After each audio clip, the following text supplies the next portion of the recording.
বল্টু একদিন একটা মেয়েকে বলল, আমার না আপনাকে খুব ভালো লাগে, আমি আপনাকে প্রপোজ করতে চাই, করি? আপনি কি স্টুডেন্ট? আমি স্টুডেন্ট, এবার প্রপোজ করি? তা লেখাপড়ার পাশাপাশি কি আর কিছু করেন?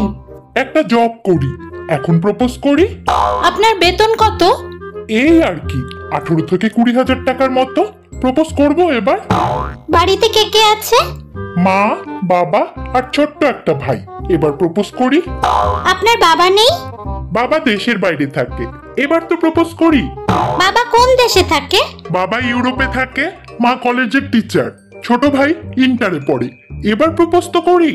ও, আমি এবারে বুঝতে পেরেছি তুমি আমাকে কি বলতে চাচ্ছ। ওকে জান, এখন তুমি আমাকে প্রপোজ করতে পারো।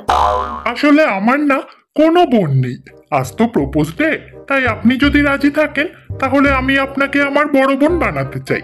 প্লিজ আপু, প্লিজ আমাকে ফিরিয়ে দিয়েন না, প্লিজ।